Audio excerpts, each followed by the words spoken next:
त्रिदिवसीय सत्संग समारोह पोटियादी की इस पावन धरती पर संपन्न हो रहा है। द्वितीय दिवस के द्वितीय सत्र में मंच पर विराजमान पूज्य श्री साहेब जी,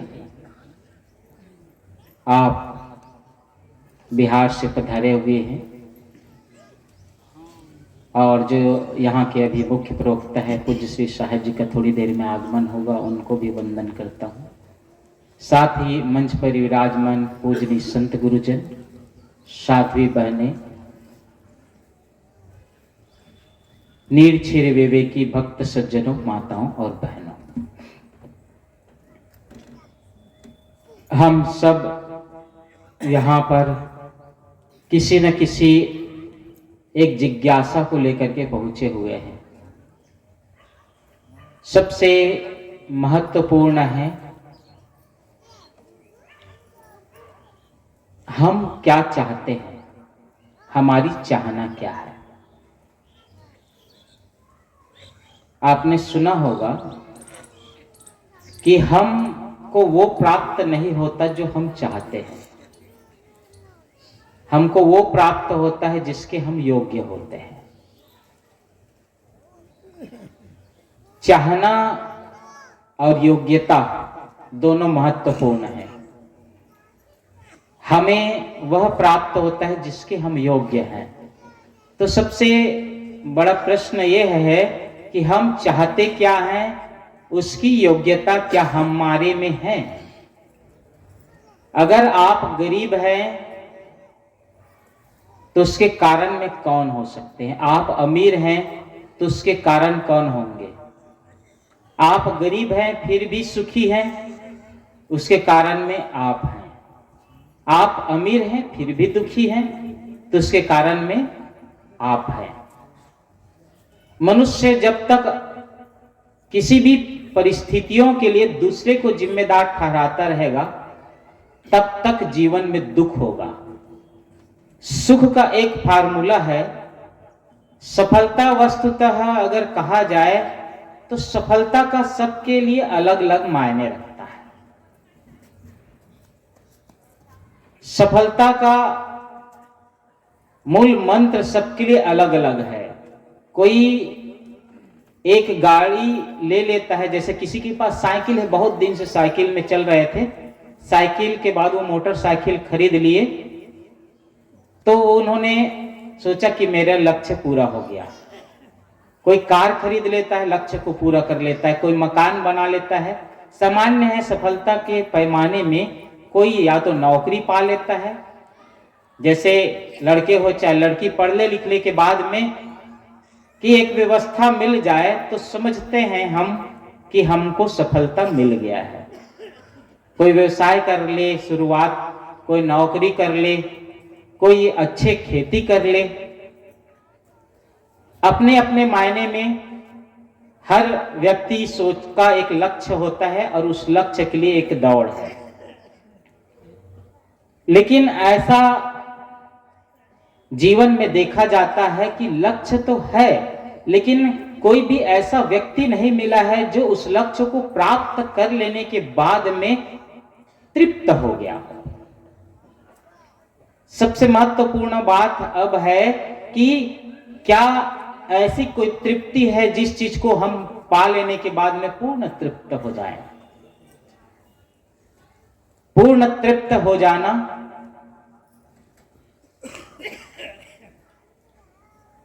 हम सब प्रयास में हैं।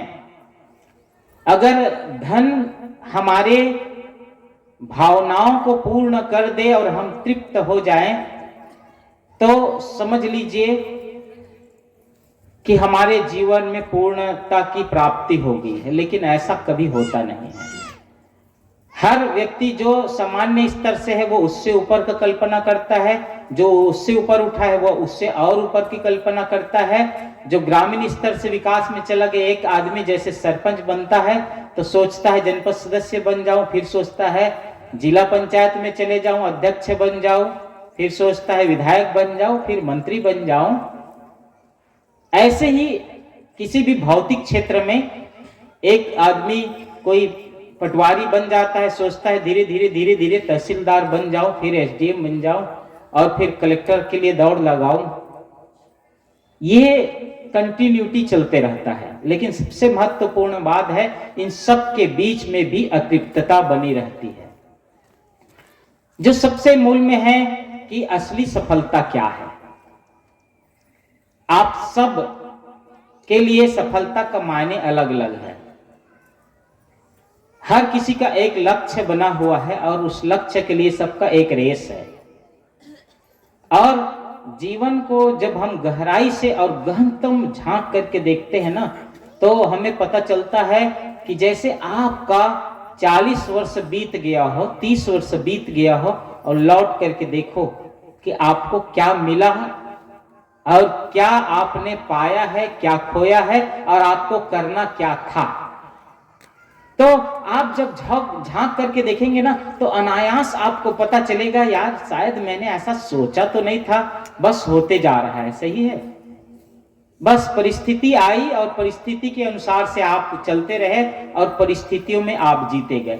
एक वह व्यक्ति होता है जो परिस्थितियों के हिसाब से जीवन जीता है और दूसरा वह व्यक्ति होता है जो अपने जीवन की परिस्थिति का निर्माता होता है। मैं अधिकतम कहा करता हूं कि आप कर्मवादी हैं या भाग्यवादी हैं।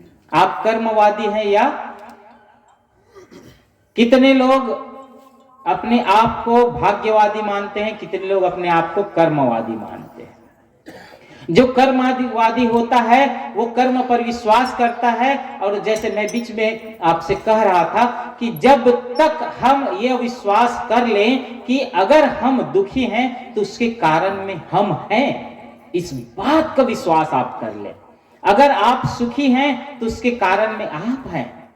आपकी परिस्थिति में जो भी है, हर कई बार होता है कोई आदमी सफल हो गया है। आप लोगों ने बहुत सारे एक्ट्रेस लोगों की कहानी सुने होंगे, गरीब लोगों के। एपीजे अब्दुल कलाम का जीवन कैसा था, किस समस्या का रोना हम रोएंगे, वो बहुत गरीब था।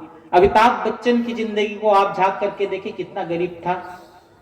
बहुत सारे ऐसे गिनाने चलेंगे तो बहुत गरीब गरीब घर में बच्चे पैदा हुए और क्या प्राप्त कर लिए।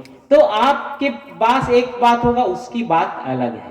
सही है, आपके पास में एक जवाब आएगा, उसकी बात अलग है। वो लोग कहां और हम कहां। तो जब तक ही आप धारणा बना रखोगे वो कहां और हम कहां।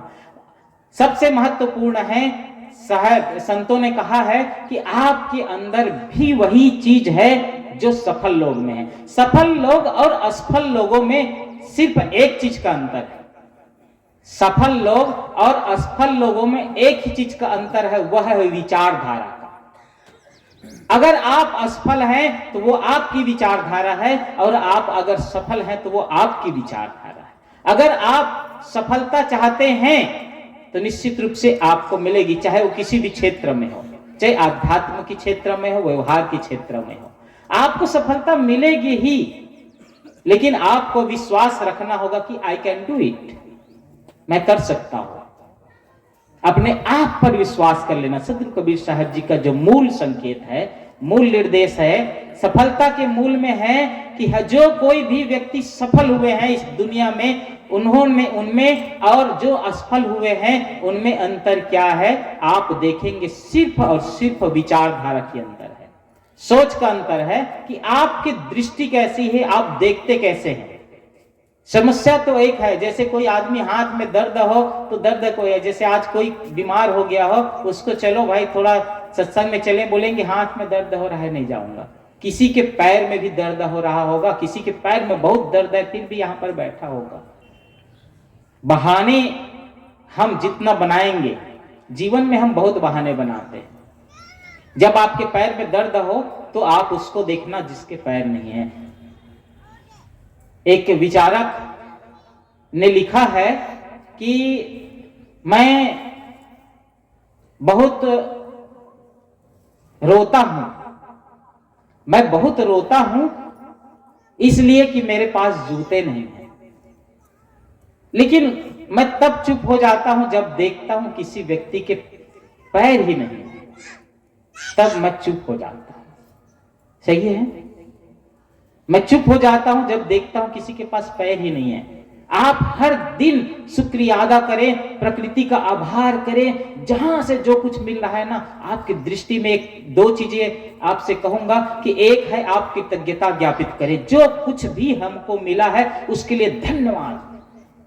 और दूसरा है, जो कोई बात अगर हमारे जीवन में समस्या आ रहा है, कोई त्रुटि हो रही है, किसी से हमारा वाद विवाद हो रहा है, कोई ने हमारे साथ धोखा कर लिया, उन सबको क्षमा कर देना, प्रतिक्रिया रहित हो जाना, अर्थात जीवन का पूर्ण नियंत्रण आपके अंदर में होना चाहिए। मैं आपको कह रहा था, क्योंकि समय खत्म हो रहा है, कि आपके जीवन के मालिक आप बने, आपके जीवन के मालिक आप बन सके। जैसे आपके घर में टीवी है, सैटेलाइट से सभी चैनल आते हैं, आप उस चैनलों को देखते हैं। जैसे जिसको भजन सुनना है भजन लगाते हैं, सत्संग सुनना है सत्संग लगाते हैं, स्पोर्ट्स देखना है वो, क्रिकेट देखना है वो अपना चैनल लगाते हैं, संगीत देखना है वो चैनल लगाते हैं, प्रवचन देखना है, पिक्चर देखना है, आप जो चैनल देखना चाहते हैं, सास बहू क्या आता है, सीरियल आता है ना, क्या नाम तो नहीं जानता हो, ऐसा कहते हैं, सास बहू का कुछ सीरियल आता है, तो आप वही देखते रहते हैं। तो जो आप चैनल चलाना चाहते हैं वो आप रिमोट दबाते हैं और देखते हो। लेकिन जरा गौर करिए कि आपके जीवन के नियंत्रण आपके पास है, या अर्थात आपका रिमोट आपके पास है। अगर सच में है आपका जीवन का नियंत्रण, कोई कुछ भी कहता है और आप दुखी हो जाते हैं, कोई कुछ कहता है आप भावुक हो जाते हैं, कोई कुछ कहते हैं आप परेशान हो जाते हैं, मैं तो इसका मतलब है आपका नियंत्रण मेरे पास है, आपकी चाबी मेरे पास है, जब भी मैं चाहता हूं ताला खोल देता हूं, अर्थात आपका कंट्रोल मेरे पास। आपका जीवन का अस्तित्व को पहचान, अपने जीवन के अस्तित्व की पहचान और अस्तित्व में स्थापना, अस्तित्व की परख और अस्तित्व पर आपका पूर्ण नियंत्रण, ये सदगुरु कबीर साहब जी का संदेश है। मोको कहां ढूंढे बंदे मैं तो तेरे पास में, कस्तूरी कुंडल बसे मृग ढूंढे बन माही। आपने बहुत बातें सुना होगा। हम सबको चाहिए कि बाहर कोई भी सफलता नहीं है, इस बात को ध्यान रखना होगा। सफलता है, चाहे वो भौतिक क्षेत्र में सफलता हो, चाहे किसी भी क्षेत्र में सफलता हो, सफलता की शुरुआत होती है आपके सोच से, आपकी विचारधारा से, आपके मस्तिष्क से। अगर आपके जीवन में बदलाव लाना है तो आपको आपके विचारधारा में बदलाव लाना होगा। आपके विचारधारा में बदलाव आएगा, आपके कर्म में बदलाव आएगा, आपके कर्म में बदलाव आएगा तो आपके जीवन में परिवर्तन आएगा। इसलिए अपने आप को कभी भी भाग्यवादी ना मान करके कर्मवादी बने, क्योंकि भाग्य भी आपके कर्म का परिणाम है। इसलिए किसी के भाग्य में जो भी कुछ लिखा है वो आपके कर्म की शुरुआत है, और कर्म की शुरुआत मन से है, मन की शुरुआत विचारों से है, विचारों की शुरुआत सोच से है, और सोच की शुरुआत परिस्थिति में जो आप आज निर्मित कर रहे हैं। सत्संग आपको केवल सोच और विचार देता है, और विचारधारा से ही हमारी जिंदगी है। इसलिए अपने जिंदगी में बदलाव लाना है तो विचारधारा में बदलाव लाए। आप सब मेरी बातों को धैर्य से सुने, इसके लिए बहुत बहुत धन्यवाद करता हूं। और पुनः जैसे हमारे संस्थान में जो कार्यक्रम है उसमें आप सब पधारे। 4-5 मार्च को देवपुर डोंगेश्वर धाम, जहां पर विशेष सत्संग समारोह, जिस कार्यक्रम का हमने फाउंडेशन ही रखा है, एक चैप्टर ही रखा है, लक्ष्य प्रोग्राम का आयोजन है। कबीर सत्संग मेला एवं योदय कार्यक्रम के अवसर पर लक्ष्य का आयोजन है। What is your life target, लक्ष्य क्या है, इस पर आप सब पहुंचे और नई सोच, नई विचारधारा, नई चिंतन के साथ सत्संग का लाभ ले। 1-2 मिनट मैंने ज्यादा लिया, उसके लिए क्षमा चाहते हुए मैं अपने बातों को विराम देता हूं। साहेब बंदगी साहेब।